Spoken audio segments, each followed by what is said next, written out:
Sana.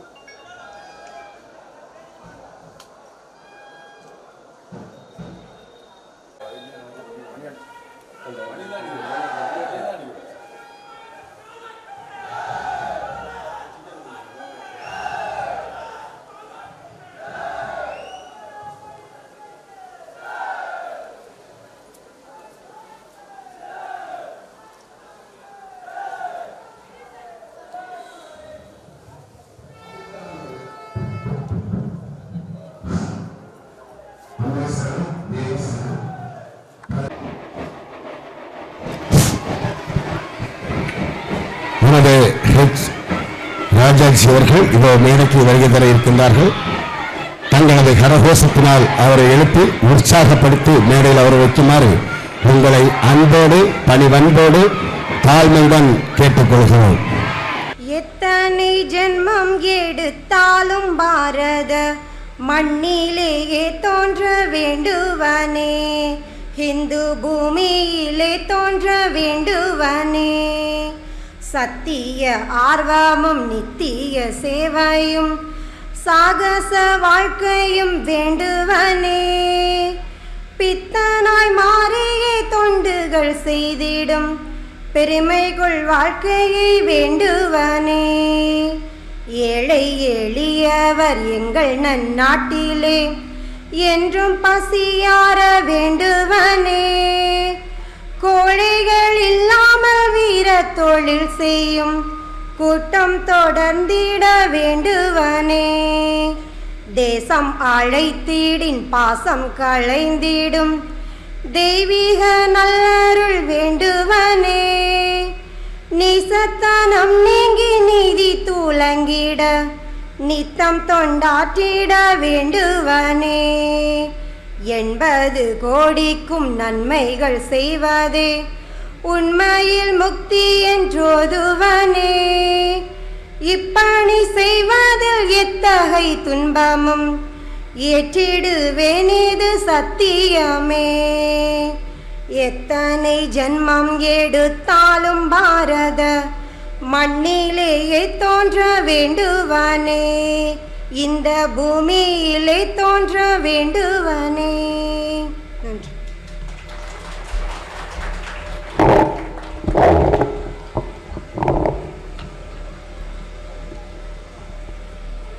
நம்முடைய தேசிய தலைவர் தேசிய செயலாளர் H. ராஜாஜி அவர்களுக்கு கப்பியரை பனங்குழி பாரத ஜனதா கட்சியோட சார்பாக இந்த பொன்னாடையை முன்னாள் கவுன்சிலர் சாந்தகுமார் அவர்கள் போட்டு மொழிப்பார்கள்.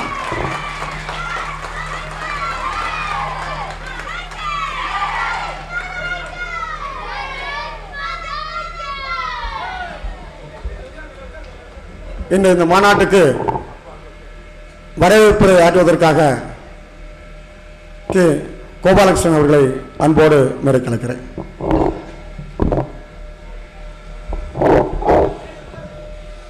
ஹரிஓம்.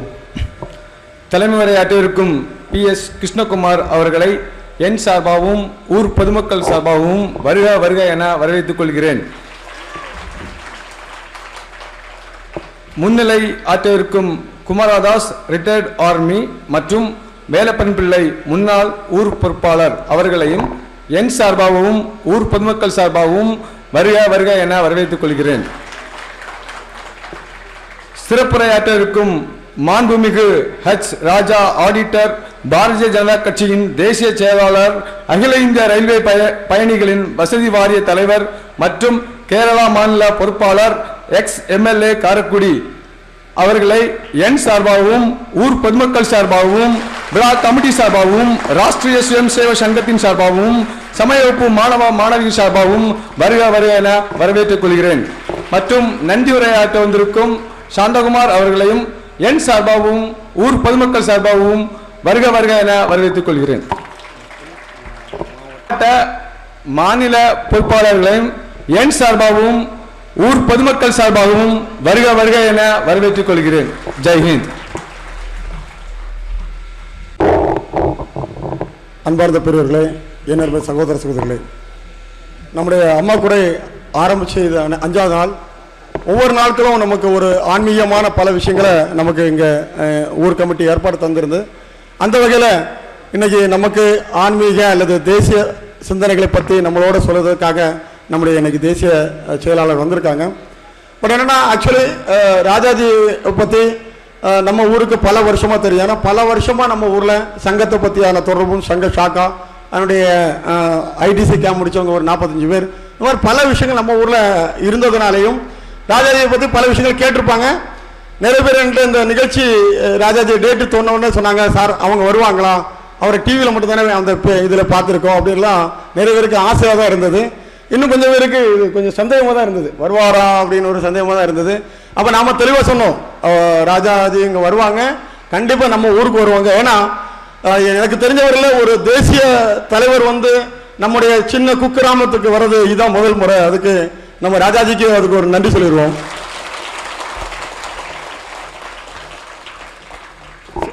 இன்னைக்கு காலையிலேருந்தே நம்ம அவரை பார்த்த உடனே சந்தோஷம் தான். சரி, இன்னைக்கு நம்ம அதாவது இந்த அம்மா கூட இவ்வளோ எத்தனை நிகழ்ச்சிகள் நடத்திருந்தா கூட ராஜாஜி அங்கே நம்ம ஊருக்கு வந்த பிறகு உள்ள அந்த அம்மா கூட இருக்கு இல்லையா, அதுதான் ஒரு முழுமைப்பட்ட மாதிரி எனக்கு ஒரு ஃபீல் இருக்குது. கூடவே இன்னைக்கு மாவட்ட பொறுப்பாளர்லாம் வந்திருக்காங்க. எல்லாமே நம்ம ஊர் வந்து ஒரு குறைஞ்சபட்சம் ஒரு 35 வருஷமா சங்கத்தோட நேரடி தொடர்பில் இருக்கக்கூடிய ஊர். பல பல second year first year second year ஓடிசி முடித்த ஊர். பல தேசியத்தை பற்றியான கண்ணோட்டம். நீங்கள் பாரதிய ஜனதா கட்சி வந்து கன்னியாகுமரி மாவட்டத்தில் எந்த அளவு வந்திருக்குன்னு தெரியல. 89 தேர்தலில் நின்னப்ப யாரு கேண்டிடேட்னு தெரியறதுக்கு முன்னாடி ஃபர்ஸ்ட் பார்த்தீங்கன்னா நம்ம ஊர்ல இருந்தா சோழத்துக்கு எல்லா பகுதியும் போனாங்க. நீங்க 89 தேர்தலிருந்து தேர்தலுடைய பொறுப்பாளர்களாக தொடர்ந்து பாத்தீங்கன்னா நம்ம ஊரை சார்ந்தவங்க தான் இருந்துட்டு இருக்காங்க. இது நமக்கு பெருமை. பல விஷயங்கள் பாரதிய ஜனதா கட்சிக்கான விஷயங்கள், நாமும் பாரதிய ஜனதா கட்சிக்காக பல விஷயம் பண்ணியிருக்கோம். பாரதிய ஜனதா கட்சிக்கு நமக்காக பல விஷயம் பண்ணியிருக்காங்க. அதனுடைய ஒரு விஷயமா தான் இன்னைக்கு ராஜாஜி வந்திருக்காங்க. எங்க ஊர்ல அத்தனை பேருக்கும் மிகப்பெரிய சந்தோஷம். அதனுடைய வெளிப்பாடு பார்த்தீங்கன்னா நம்ம வரும்போது பார்த்தோம். அந்த ஊர்வலத்தில் ஒவ்வொருவரும் காட்டின அந்த ஆர்வத்தை பார்த்தோம். வெறும் சந்தோஷம். அதுக்கு நம்முடைய ஊர் மக்களுக்கு முதல்ல நான் அதுக்கு தேங்க்ஸ் சொல்ல போறேன் எல்லாருக்கும். அடுத்த நிகழ்ச்சி சில விஷயங்கள் ராஜாஜி நம்மளோட ஷேர் பண்ண இருக்கனால நான் அவருக்கு டைம் கொடுக்குறேன். நான் அடுத்த விஷயமா நமக்கு சிறப்புரையாற்றுவதற்காக நம்முடைய தேசிய செயலாளர் ஹெச் ராஜாஜி அவர்களை உங்களுடைய பரத்த கலைவரோட நான் இங்கே இன்வைட் பண்ணுறேன். I invite H Rajaji.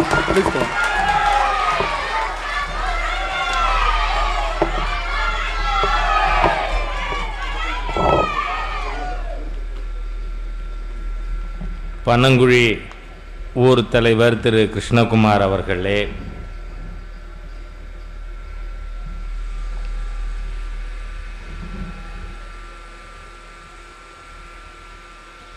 Thiru R Narayana பிள்ளை அவர்களே, திரு டி வேலாயுதன் பிள்ளை அவர்களே, மற்றும் இங்கே மேடையிலே இருக்கின்ற பாரதிய ஜனதா கட்சியினுடைய துணைத் தலைவர்கள் ரமேஷ் அவர்களே, முத்துராமன் அவர்களே, திருமதி விஜயலட்சுமி அவர்களே, மாவட்ட பொதுச் செயலாளர் திரு தங்கப்பன் அவர்களே, மண்டல் தலைவர்கள் திரு சந்திரன் அவர்களே, மனோகரகுமார் அவர்களே, வைகுண்டராஜன் அவர்களே, இரணியல் பேரூராட்சி மன்ற தலைவர் கோபகுமார் அவர்களே, திரு கோபாலகிருஷ்ணன் அவர்களே, சகோதரிகளே, சகோதரர்களே, குழந்தைகளே, உங்கள் அனைவருக்கும் என் இனிய மாலை வணக்கங்களை தெரிவித்துக் கொள்கிறேன். நான் 1996 நம்ம பகுதியில் எல்லா பஞ்சாயத்தும் வந்திருக்கேன். ஏனென்றால் 95 97 வரை நான் பிஜேபியினுடைய பெருங்கோட்ட பொறுப்பாளராக கன்னியாகுமரியிலிருந்து திருச்சி மாவட்டம் வரை நான் பொறுப்பில் இருந்திருக்கேன். அப்போ ஆனால் அதுக்கப்புறம் அடிக்கடி வர்றது குறைஞ்சி போச்சு, அவ்வளோதான். இப்போ கூட போன மாதம் தேங்காய்பட்டினத்துக்கு வணங்கார் அங்கே கோவில் திருவிழாவுக்கு வந்திருந்தேன். ஆகவே இன்றைய தினம் நம்முடைய பனங்குழி முத்தாரம்மன் கோவிலுடைய இந்த திருவிழாவிலே மீண்டும் உங்களை வந்து சந்திப்பதிலே பெருமகிழ்ச்சி அடைகிறேன். இந்த நாட்டினுடைய ஜீவ நாடி நம்மோட ஹிந்து மதம். ஹிந்து மதம்ங்கிறது ஹிந்துத்வா என்றால் ஹிந்து தன்மை. இது பற்றி மிகப்பெரிய சர்ச்சைகள் பாரத நாட்டில் நடந்து கொண்டிருக்கின்ற காலம் இது. சில பேர் ஹிந்துன்னா என்னன்னே தெரியாமல், நான் எதிர்க்கிறவர் மட்டும் சொல்ல, ஆதரிக்கிறவருக்கும் கூட நாமல் ஹிந்துன்னா என்னென்று முழுமையாக தெரிந்து கொள்ளாமல் இருப்பவர்களும் இருக்கும். அதனால் உச்ச நீதிமன்றம் வரை இது போச்சு. ஹிந்துத்வானா என்ன, அது மதவாதமா அப்படி. அப்போ உச்ச நீதிமன்றம் அதனுடைய தீர்ப்பில் சொல்லியிருக்கு, Hindutva is a way of life, அதாவது அது ஒரு வாழ்க்கை முறை.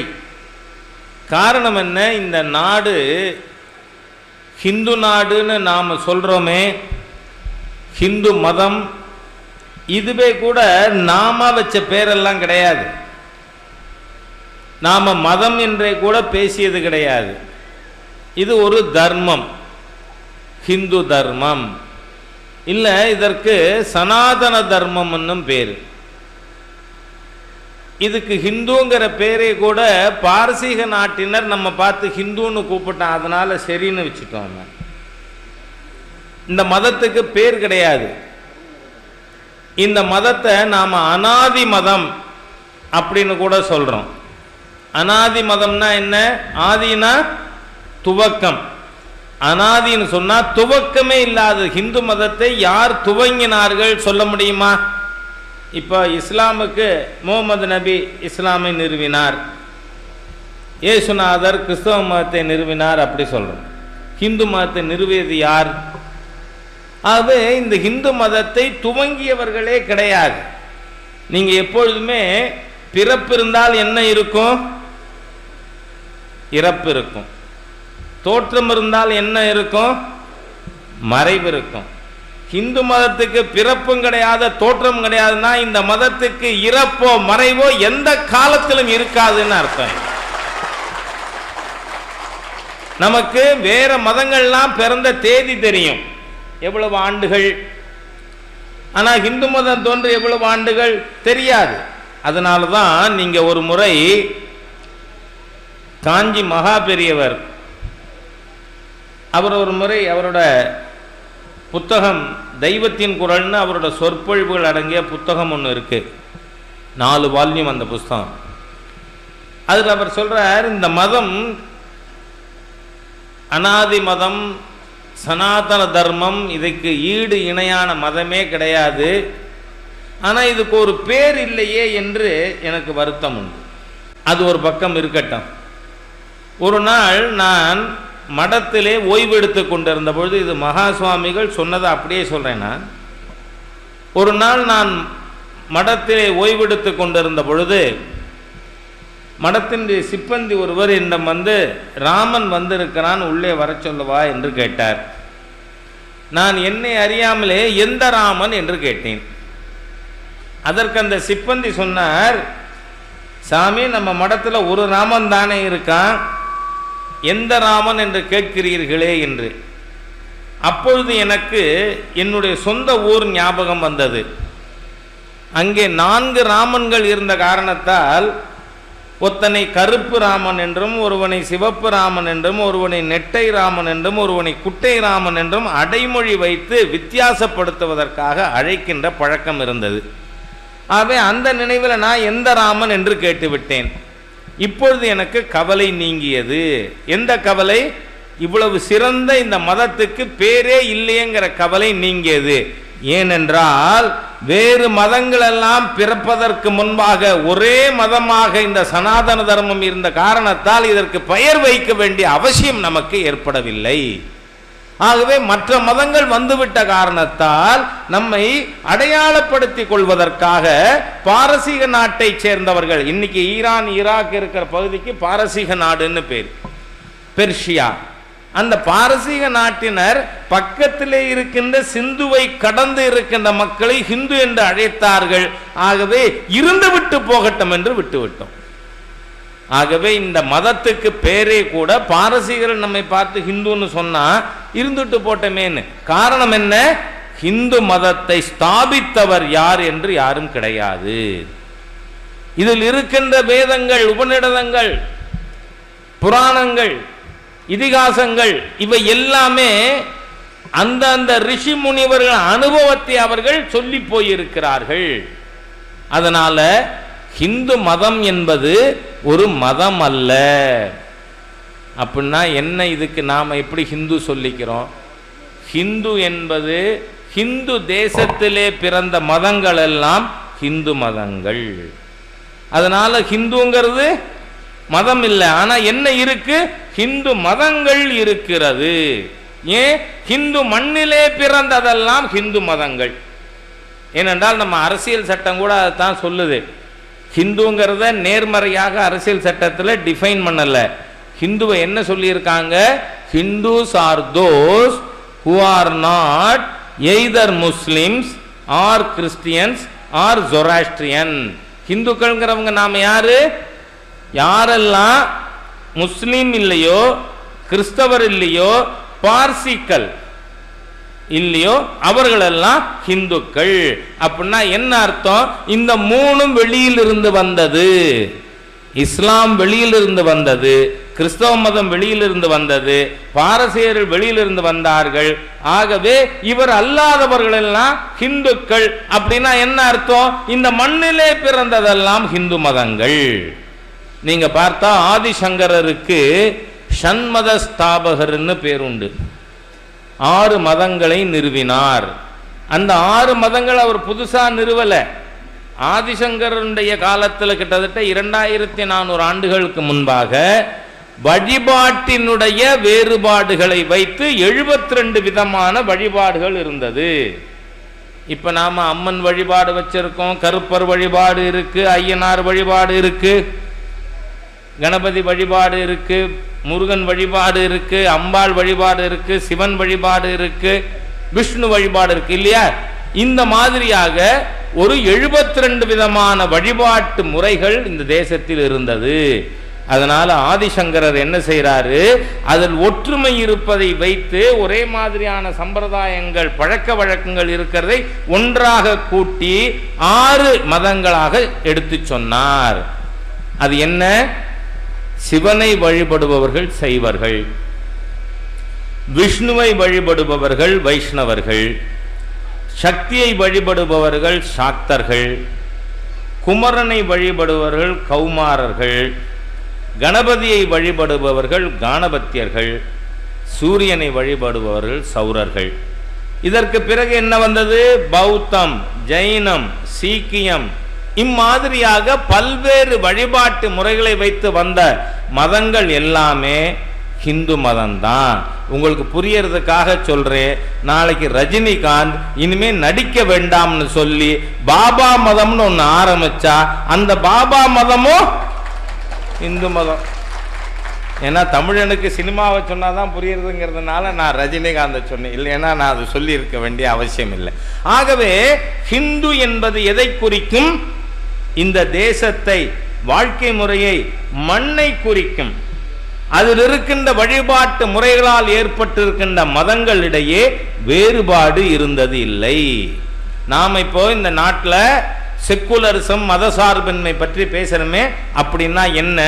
இப்போ எங்க வீட்டில் எங்க தகப்பனார் தினந்தோறும் காலையில சிவனுக்கு அபிஷேகம் செஞ்சுட்டு தான் சாப்பிடுவார். ருத்ரன் சொல்லி சிவனுக்கு அபிஷேகம் முடிச்சு அவருக்கு சிவன் பிடிக்கும். ஆனா நான் அடிக்கடி குன்னக்குடி கோயிலுக்கு போறவன், எனக்கு முருகனை பிடிக்கும். அப்ப நான் என்ன பண்ணுவேன்? அப்பா பூஜை பண்ற சிவலிங்கத்தை பூஜை ரூம்ல இருந்து எடுத்துருவேனா? இல்லை, பக்கத்திலே முருகன் படமும் ஒன்று வச்சிருவேன். என்ன பண்ணுவேன்? முருகனுக்கு சூடங்காட்டி தீபாராதனை பண்ணி அவனுக்கு பூ வச்சு சிவனுக்கு ஒரு பூவை வச்சுட்டு கும்பிட்டுட்டு வந்துடுவேன். அதே மாதிரியா என் தம்பிக்கு ஐயப்பன் பிடிக்கும். அப்போ அவர் என்ன பண்ணுவார்? ஐயப்பன் படம் வச்சிருப்பார். அதுக்கு காலையிலையும் சாயந்தரமும் ஸ்தோத்திரம் சொல்லுவார், அதுக்கு தீபம் காட்டுவார், அதுக்கு ஒரு பூவு, முருகனுக்கு ஒரு பூவு, சிவனுக்கு ஒரு பூ. ஆக இவர்கள் சொல்லுகின்ற இந்த மதசார்பின்மை என்பதெல்லாம் நம்ம மதத்தினுடைய பழக்க வழக்கத்தில், நம்ம ரத்தத்திலே இருக்கு. வழிபாட்டு முறையால் வேறுபாடு இல்லாத ஒரே தர்மம் இந்த ஹிந்து தர்மமா. இன்னும் சொல்ல போனா நாம இந்த இந்து மதத்துல மிகப்பெரிய ஒரு சித்தாந்தமாக அத்வைத சித்தாந்தம் சொல்லப்பட்டிருக்கு. அத்வைத்தம்னா என்ன? இரண்டல்ல ஒன்று. அதாவது உயர்நிலைக்கு போக போக, நீங்க விவேகானந்தர் சொல்றார், the man travels from the lower truth to the higher truth. மனிதன் எப்படி பயணிக்கிறான்? சிற்றுண்மைகளிலிருந்து பேருண்மையை நோக்கி பயணிக்கிறான். The man travels from the lower truth to the higher truth. ஆகவே நம்ம என்ன சொல்லல? எதையுமே அன்ட்ரூத்னு சொல்லல. எதுவுமே இது பிசாசு, இது பேய், இது கும்பிடப்படாது, இது சிற்கு, இது ஒழிக்கணும், இப்படியெல்லாம் நாம் ஏன் பேசினதில்லை? இந்த மதத்தினுடைய நம்முடைய ரத்தத்திலே இருப்பது வழிபாட்டால் இருக்கின்ற வேறுபாட்டை நாம வேறுபாடாக நினைத்ததில்லை. அதனாலதான் அத்வைத சித்தாந்தத்தில் இரண்டல்ல ஒன்று என்று ஆதிசங்கரர் சொல்லும் பொழுது என்ன சொல்றார்? இந்த ஜீவாத்மாவும் பரமாத்மாவும் ஒண்ணுதான். நீங்க மதத்தினுடைய உச்சமான நிலை என்ன? மதம் என்பது ஜீவாத்மாவுக்கும் பரமாத்மாவுக்கும் இருக்கின்ற உறவு தான் மதம். எங்க தகப்பனாரோட மதமும் என் மதமும் ஒன்னா இருக்கணும்னு அவசியமே இல்லை. நான் சொல்றது இப்ப இருக்கின்ற இந்த சிமெட்ரிக் ரிலிஜன்ஸை பற்றி இல்லை. மதம் மாறணும், அந்த மதத்துக்கு போனாதான் முக்தி, அந்த ஒரே ஒரு ஆண்டவன் தான், அந்த ஒரு ஆண்டவனை வணங்கினால்தான் மோட்சத்துக்கு போக முடியும்னு பேசுறதெல்லாம் அறிவற்ற தன்மை. ஞானத்திலே திளைத்திருந்த தேசம் இந்த பாரத தேசம். அதனால்தான் இந்த பாரத தேசத்துல ஆன்மீகம் என்பது ஒரு மனிதன் அந்த ஜீவாத்மா பரமாத்மாவோடு இணைந்து அந்த உன்னத நிலையை அடைவதற்காக பயணிப்பதற்கு நாம் மேற்கொள்கின்ற பாதை தான் இந்த மதம் என்பது. ஆகவே பாரத தேசத்துல வழிபாட்டால் வேறுபாடு என்பதை நாம் பார்த்ததில்லை. ஆனால் அதையே தவறாக பயன்படுத்தி நம்மவர்களை மதம் மாற்றி நமக்கு எதிராகவே தூண்டுகின்ற ஒரு நிலையானது இந்த பாரத தேசத்தில் உருவாயிற்று. அதனால்தான் இன்னைக்கு ஹிந்து ஒற்றுமை சமய வகுப்புகள் மூலமாக ஹிந்துன்னா என்ன, ஹிந்து மதம்னா என்ன, ஆன்மீகம்னா என்ன, இவை பற்றி நாம் நம் குழந்தைகளுக்கு சொல்லிக் கொடுக்க வேண்டிய ஒரு அவசியமானது இருக்கு. நான் தமிழ்நாடு எங்க போனாலும் கன்னியாகுமரி ஜில்லாவை பற்றி சொல்லாமலே இருந்ததில்லை. ஏனென்றால் எல்லா மாவட்டங்களுக்கும் வழிகாட்டியாக சமய வகுப்பின் மூலமாக மக்களுக்கு சமயத்தை சொல்லிக் கொடுக்கின்ற பழக்கம் கன்னியாகுமரியில தான் இருக்கு. இது எல்லா மாவட்டங்களுக்குமே இந்த பழக்கம் போகணும். குழந்தைகள் ஸ்கூல்ல இருந்து வந்த உடனேயே 5லேருந்து 6 பிசிக்ஸ் டீச்சர்கிட்ட டியூஷன், 6லேருந்து 7 மேத்தமேட்டிக் டீச்சர்கிட்ட டியூஷன், அப்புறம் 7லேருந்து 8 டான்ஸ் டீச்சர்கிட்ட போய் பரதநாட்டியம் கற்றுக்கணும், அப்புறம் 8 to 8 வாய்ப்பாட்டு, அதுக்கப்புறம் 8:30க்கு மேலே இங்கிலீஷு. அந்த குழந்தைகளை போட்டு இவ்வளோ பாடாப்படுத்தி இதில் அந்த குழந்தைகளுக்கு ஆன்மீகத்தை பற்றி சொல்லி கொடுக்கறதுக்கு நேரம் செலவு பண்ணுறோமான்னா இல்லை. ஆனால் அது கன்னியாகுமரி மாவட்டத்தில் நாம் வாழ்க்கையில் ஒரு சிஸ்டமாகவே வந்துருச்சு. நம்ம வெள்ளிமலை சுவாமிகள் அவர்களுடைய வழிகாட்டுதலில் இந்த சமய வகுப்புகள் ஒரு மிகப்பெரிய அளவில் நாம் சமுதாயத்துக்கு கொண்டு போயிருக்கோம். இதில் நாம் புரிஞ்சுக்க வேண்டிய விஷயம் என்ன? ஒன்று, மதம் என்பது, ஆன்மீகம் என்பது ஜீவாத்மாவுக்கும் பரமாத்மாவுக்கும் ஒவ்வொரு தனி மனிதனுக்கும் ஆண்டவனுக்கும் இடையிலான உறவு. அது நீ இன்ன வழியை கையாண்டாதான் மோட்சத்துக்கு போகலான்னு சொல்றத நாம் ஏற்றுக்கொள்ள முடியாது. அது ஆன்மீக ஞானத்திற்கு அப்பாற்பட்ட விஷயம். ஞானம் அடையாதவர்களுடைய வெறும் பேச்சு அது. அதே சமயத்தில் நாம் இந்த ஹிந்து தர்மத்தில் ஆதி காலத்திலே நம்முடைய மதத்திலே ஜாதி பாகுபாடுகள் இருந்ததே கிடையாது. நீங்க நம்ம ஹிந்து தர்மத்தில் இருக்கிற பெரியவர்கள், ஆன்றோர்கள், சான்றோர்கள் யாருமே இந்த இன்னைக்கு சொல்லக்கூடிய சோகால்டு உயர் வகுப்பை சேர்ந்தவர்களானா இல்லை. எந்த ஜாதி வேறுபாடும் இல்லை. அது மாத்திரம் இல்லை, இவர்கள் வர்ணாசிரமத்தை பற்றி சொல்லுவான். ஒரு வர்ணத்திலிருந்து இன்னொரு வர்ணத்துக்கு மக்கள் போய்கொண்டிருந்தார்கள். வர்ண பேதங்களே இருந்தது கிடையாது இந்த தேசத்தில். ஆனால் வேற்று மதங்கள், அந்நிய மதங்கள் வந்த பிறகு ஹிந்து சமுதாயத்திலே இருந்த வர்ண அமைப்புகள் இறுகி போய் ஏற்றத்தாழ்வாக மாறியது. அது நிச்சயமாக தூக்கி எறியப்பட வேண்டிய ஒன்று. உங்களுக்கு புரியறதுக்காக சொல்றேன். இப்போ ஹிந்து மதத்துக்கு அடிப்படையானது என்ன? வேதம். வேதத்தை வகுத்து கொடுத்தது யாரு? வேதவியாசர். வேதவியாசர் வேதத்தை தொகுத்து சொல்ல அது எழுதியது யாரு? விநாயக பெருமான். அதனாலதான் நீங்க விநாயக பெருமானுக்கு ஒரு தந்தம் எங்க இருக்கும்? அவர் கையில் இருக்கும். ஏனென்றால் அதனால விநாயக பெருமானுக்கு ஏகதந்தாய நமஹா, ஒரு தந்தம் இருக்கின்றவனே. அப்போ வேதத்தை வேதவியாசர் தொகுத்து சொல்ல, எப்படி தமிழ் இலக்கியங்களை ஊவேசா அவர்கள் தொகுத்து எழுதினாரோ அதுபோல இந்துக்களுக்கு வேதத்தை தொகுத்து கொடுத்தது வேதவியாசர். வேதவியாசர் அதை சொல்ல ஓலைச்சுவடியிலே கணபதி அவருடைய தந்தத்தால் எழுதினார்ங்கிறது ஐதீகம். அந்த வேதவியாசர் யாரு? நமக்கு அடிப்படையிலானது வேதங்கள். அந்த வேதத்தை கொடுத்தது யாரு? வேதவியாசர். வேதவியாசர் யாரு? மச்சகந்தி என்கின்ற மீனவ தாய்க்கு மகனாக பிறந்தவர் வேதவியாசர். அப்ப வேதத்தை கொடுத்த வேதவியாசரே மீனவ தாய்க்கு மகன் சொன்னா அந்த மீனவ சமுதாயம் ஏற்றத்தாழ்வு பார்க்கலாமா? அது பிற்பட்டது, தாழ்த்தப்பட்டது, இப்படி எல்லாம் சொல்ல முடியுமா? முடியாது. அதே மாதிரி ஒவ்வொரு தாயும் குழந்தைக்கு பால் ஊட்டும் பொழுதும் சோறு ஊட்டும் பொழுதும் சொல்ற கதை இந்த தேசத்துல ராமாயணம். அந்த ராமாயணத்தை கொடுத்தது யாரு? வால்மீகி. வால்மீகி யார்? இன்றைக்கும் இந்த பாரத தேசத்துல, உத்தரப்பிரதேசத்துல, பஞ்சாப்ல, ஹரியானால, ஹிமாச்சல்ல வால்மீகின்னே ஒரு சமுதாயம் இருக்கு. அந்த வால்மீகிங்கிற சமுதாயம் என்ன சமுதாயம்? நகர சுத்திகரிப்பாளர்கள், பட்டியல் சமுதாயத்தில். அப்போ நகர சுத்திகரிப்பாளர் சமுதாயத்திலே பிறந்த வால்மீகி மகரிஷியாக ராமாயணம் அவர் கொடுத்தது நமக்கு புனித நூல். அப்படி இருக்கும்னு சொன்னா அந்த நகர சுத்திகரிப்பா சமுதாயத்தை சேர்ந்தவர்கள் தீண்டத்தகாதவர்கள் சொன்னா அது அறிவுடைய செயலா? இல்லை. இதெல்லாம் அந்நிய மதங்களின் படையெடுப்பினால் ஏற்பட்ட இறுக்கத்தின் காரணமாக ஏற்பட்ட ஏற்றத்தாழ்வுகள். ஆகவே நாம புரிஞ்சுக்க வேண்டியது என்ன? இந்த ஹிந்து தர்மம் என்பது சனாதனமானது, இது அனாதி மதம். இதை துவங்கியவர் யாரும் கிடையாது. நான் தான் இந்து மதத்துக்கு அத்தாரிட்டின்னு யாராவது சொல்ல முடியுமா? முடியாது. ஏன்னா மற்ற மதத்தை போல ஒரு கடவுள், ஒரு புனித நூல், ஒரு மார்க்கம் என்பது நம்ம இந்து மதத்தில் கிடையாது. ஆகவே நம்முடைய ரிஷி முனிவர்கள் அவர்களுடைய அனுபவங்களை வைத்து அதன் மூலமாக பல்வேறு நற் செய்திகளை நமக்கு சொல்லி இருக்கிறார்கள். கடைசின்னு சொன்னா அதுவும் ஏற்றுக்கொள்ளக்கூடிய விஷயமா? இல்லை. நம்ம மதத்தில் ஆழ்வார்கள், நாயன்மார்கள் இன்னைக்கும் தோன்றுவார்கள், தோன்றிக் கொண்டிருக்கிறார்கள். எத்தனை சித்தர்கள் பிறந்திருக்கிறார்கள் இந்த மண்ணில். ஆகவே நாம் என்ன நம்புறோம்? இந்த பாரத தேசம், இந்த ஹிந்து தர்மம், ஹிந்து மண்ணில் ஆண்டவனே நேரடியாக, ராமனும் கண்ணனும் இங்கே நேரடியாக வந்து அனுபவித்திருக்கிறார்கள். நம்மோடு ஓடி விளையாடி நம்மோடு வாழ்ந்து காட்டியவர்கள் ராமனும் கண்ணனும்.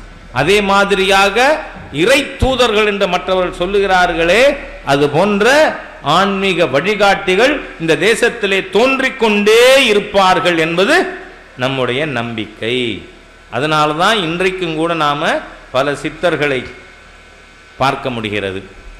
அதே போல நம்ம ஹிந்து சமுதாயத்திற்கு நான் உங்களுக்கு சொல்லிக் கொடுக்கணும்னு அவசியம் இல்லை, ஏற்கனவே நாம் அனைவரும் அறிந்திருக்கின்ற விஷயம்தான். ஹிந்து சமுதாயத்துக்கு இருக்கின்ற மிகப்பெரிய மற்றொரு ஆபத்து இந்த மதமாற்றம். விவேகானந்தர் சொல்றார், மதமாற்றத்தின் மூலமாக நம்மவர் எண்ணிக்கை ஒன்று குறைகிறது என்று மாத்திரம் எண்ணிவிடாதீர்கள், எதிரியின் எண்ணிக்கை ஒன்று அதிகரிக்கிறது. விவேகானந்தர் யாரு? நம்மளை பொறுத்தவரை சுப்ரீம் கோர்ட். சுவாமி விவேகானந்தர் the Hindu monk of India. ஆகவே அந்த சுப்ரீம் கோர்ட்டே என்ன சொல்றாரு? மதமாற்றத்தினால் நம்மவர் எண்ணிக்கை ஒன்று குறைவது என்பது மாத்திரமல்ல, எதிரியின் எண்ணிக்கை ஒன்று அதிகரிக்கிறது. அதனாலதான் இந்த தேசத்தில் நாம பார்ப்போமேயானால் எங்கெல்லாம் ஹிந்துக்கள் சிறுபான்மையாக இருக்கிறார்களோ ஒன்று அந்த பகுதிகள் நம்ம கிட்ட இல்லை இருந்தா பிரச்சனைக்குரிய பகுதியா இருக்கு. நம்ம ஜில்லாலே எத்தனை இடங்கள்ல நமக்கு அந்த மாதிரி இடங்கள் நம்ம பார்க்க முடியுது. ஹிந்துக்களுக்கு பாதுகாப்பு இல்லாத, இப்பதானே நம்ம ஒற்றுமை, ஹிந்து ஒற்றுமை கூடிய காரணத்தினால பல்வேறு விஷயங்கள்ல பாதுகாப்பு இருக்கு. இல்லைன்னா 80களின் துவக்கத்தில் எவ்வளவு பெரிய பிரச்சனைகளை நாம் தினந்தோறும் சந்தித்திருக்கிறோம் என்பது நமக்கு தெரியும். ஆகவே இன்றைக்கு முத்தாமனுடைய இந்த வழிபாட்டு முறை ஒவ்வொரு ஊர்ல ஒவ்வொரு மாதிரி, இதனுடைய ஐதீகங்கள் பின்னணியில் இருக்கின்ற மக்களுடைய நம்பிக்கை. நீங்க பார்த்தீங்கன்னா பாரத நாட்டில் ஒரு ஊருக்கும் ராமாயணத்தோட ஒரு தொடர்பு இருக்கும், ஒரு கதை இருக்கும். சரி, நடந்ததா? தெரியாது. ஏனால் கிருதயுகத்தில் நடந்தது, துவாபர யுகத்தில் நடந்தது என்னன்னு நமக்கு எப்படி தெரியும்? தெரியாது. ஆனால் நீங்கள் பாருங்க, இப்போ எங்கள் காரைக்குடி இருக்கு, பக்கத்தில் தேவகோட்டை, இறகுசேரின்னு ஒரு ஊர் இருக்கு. அந்த ஊர் மக்கள்கிட்ட போய் இந்த ஊருக்கு ஏன் இந்த பேருன்னு கேளுங்க. அவங்க சொல்லுவாங்க, சீதா பிராட்டியாரை ராவணன் தூக்கி செல்லும் பொழுது அவனை எதிர்த்து ஜடாயு யுத்தம் செய்யும் பொழுது ராவணன் ஜடாயுவின் சிறகுகளை வெட்டி அந்த இறகு விழுந்த காரணத்தால் இந்த ஊருக்கு பேர் இறகுசேரின்னு பேரு. அதே மாதிரி நீங்க பாத்தீங்கன்னா பக்கத்துல கொஞ்சம் தாண்டி கண்டதேவின்னு ஒரு ஊர். அந்த கண்டதேவி தேர் பிரச்சனை பத்திரிகைகளில் படிச்சிருப்போம் நாம. அந்த கண்டதேவிங்கிற ஊருக்கு ஏன் பேர் வந்ததுன்னு கேட்டா, இங்கதான் ஹனுமன் இலங்கைக்கு போய் சீதா பிராட்டியாரை பார்த்துவிட்டு எம்பெருமான் ராமனிடம் கண்டனன் கற்பினி கனியை கண்களால் கண்டேன் தேவியை என்று அனுமன் ராமனிடம் சொன்ன ஊரு. அதனால எங்க ஊருக்கு பேரு கண்டதேவி.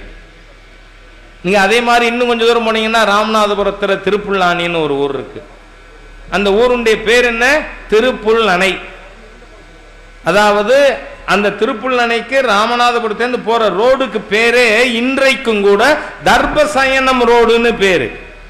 தர்பைனா தெரியும் இல்லையா?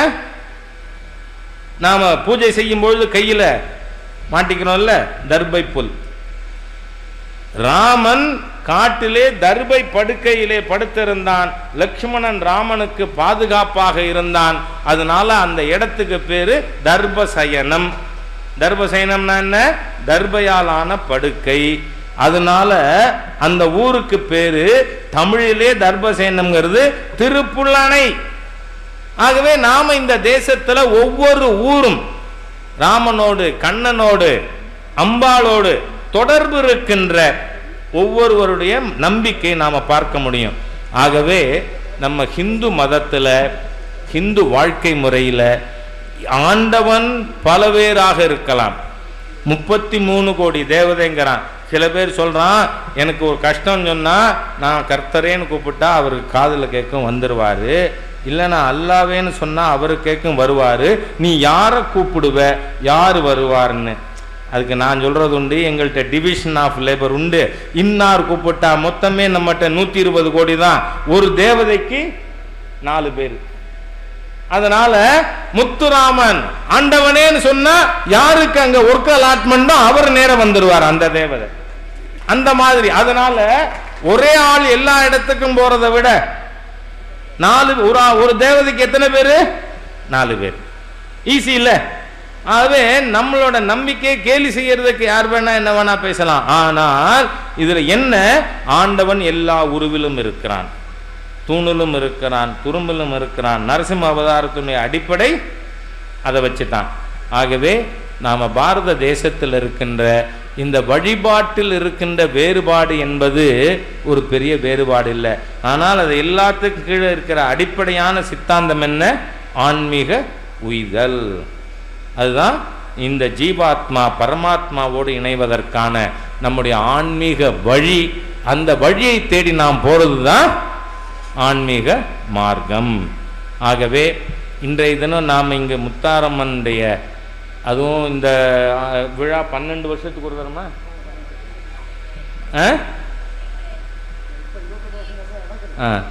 அதனால இந்த மாதிரியான விசேஷமான விழா இதில் என்னையும் அழைத்து அம்மன் அருளுக்கு பாக்கியமாவதற்காக எனக்கு ஒரு வாய்ப்பு தந்த நல்லுள்ளங்களுக்கு என்னுடைய மனமார்ந்த நன்றியை தெரிவித்து, இந்த தேசத்தில் நமக்கு தேவை உண்மையான ஆன்மீக புரிதலும் ஆன்மீக அறிவும். ஆனால் அதே சமயத்தில் ரொம்ப உயர்வான பொருள் இருக்குன்னு சொன்னால் அதை பாதுகாக்கணும். அதற்கான ஆபத்திலிருந்து அந்த ஆபத்தை தடுத்து நிறுத்தணும். அப்படின்னா நமக்கு என்ன வேணும்? ஒற்றுமை வேணும். ஆகவே ஒன்றுபட்ட ஹிந்து சக்தி வென்று தீரும் என்று சொல்லி என்னுடைய வார்த்தைகளை நிறைவு செய்கிறேன். வணக்கம்.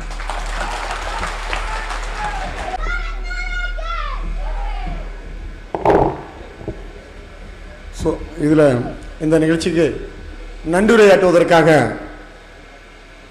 பாரதிய ஜனதா கட்சியினுடைய கப்பியர மண்டல துணைத் தலைவர் திரு ஏ சாந்தகுமார் அவர்களை அன்போடு மேடைக்கு அழைக்கிறேன். அம்மே சரணம், தேவி சரணம்.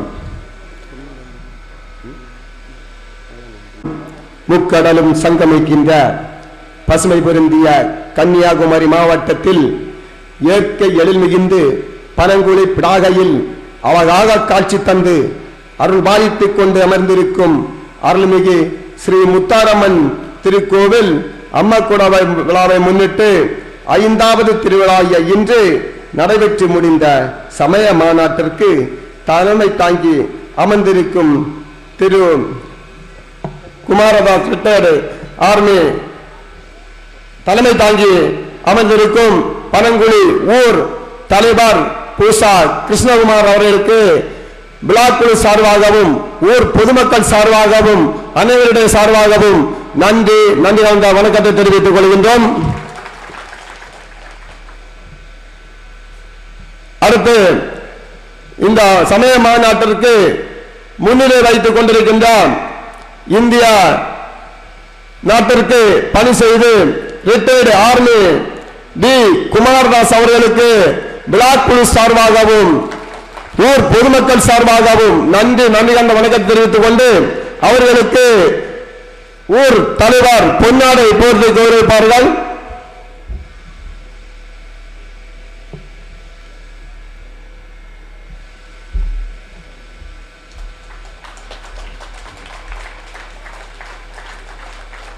அடுத்து முன்னிலை வகித்த முன்னாள் ஊர் பொறுப்பாளர் வேலப்பன் பிள்ளை அவர்களுக்கு ஊர் பொதுமக்கள் சார்பாகவும் பிளாக் குழு சார்பாகவும் நன்றி கண்ட வணக்கத்தை தெரிவித்துக் கொள்கின்றோம். அடுத்து இங்கே வரவேற்புரை ஆட்சி சென்ற இந்த ராஜாஜி அவர்களை ஏற்பாடு செய்வதற்கு முழு ஒத்துழைப்பும் காரணமாக இருந்தார் ஜி கோபாலகிருஷ்ணன் என்ற கண்ணன் அவர்களுக்கு பிளாக் குழு சார்பாகவும் ஊர் பொதுமக்கள் சார்பாகவும் நன்றி கண்ட வணக்கத்தை தெரிவித்துக் கொள்கின்றோம். அடுத்து இங்கே சிறந்த முறையில் ஒரு இறைவணக்கம் பாடி சென்றார் சகோதரி இந்திரா அவர்களுக்கு பிளாக் குழு சார்பாகவும் ஊர் பொதுமக்கள் சார்பாகவும் நன்றி கண்ட வணக்கத்தை தெரிவித்துக் கொள்கின்றோம்.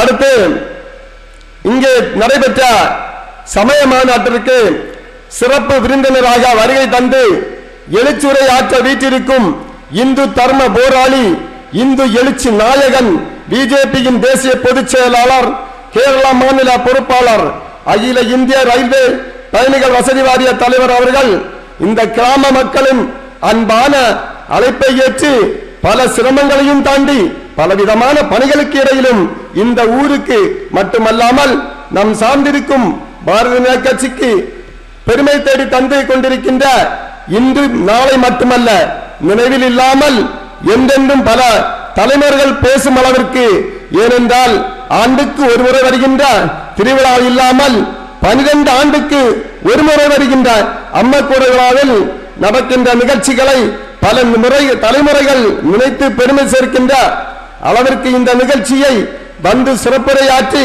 அமர்ந்திருக்கும் இந்து சமய நிகழ்ச்சி எழுச்சி நாயகன் மக்கள் சேவகன் தமிழகத்தின் சிங்கம் தேசிய பொதுச் செயலாளர் அகில இந்திய ரயில்வே பயணிகள் வசதி வாரிய தலைவர் மற்றும் கேரள மாநில பொறுப்பாளர் மாண்புமிகு கைச் ராஜா அவர்களுக்கு நன்றி என்ற சிறிய வார்த்தையால் சுருக்காமல் இந்த கிராம மக்களுக்கு பல லட்சங்கள் செலவு செய்தும் கிடைக்காத மகிழ்ச்சியை பெருமையும் தந்து அவர்கள் நீண்ட ஆயுளுடன் இன்னும் பல பெரிய பதவிகளையும் பெற்று பல சாதனைகள் புரிய எல்லாமல்ல முத்தாரம்மனை இந்த கிராம மக்கள் ஊர் பொதுமக்கள் சார்பாக வேண்டி வணங்கி இந்த பொன்னாடையை போட்டு கௌரவித்து எங்கள் மகிழ்ச்சியை தெரிவித்துக் கொள்கின்றோம்.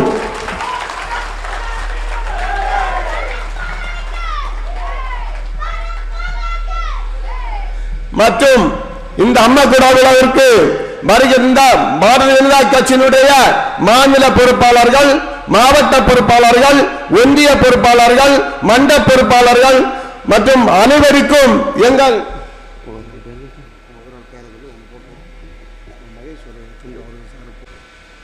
மற்றும் ஓமுடிவா காவடி சங்கம் சார்பாக நம்முடைய தலைவர் கைச் ராஜா அவர்களுக்கு பொன்னாடை போர்த்து கோரிப்பார்கள் என்பதை தெரிவித்துக் கொள்கின்றோம்.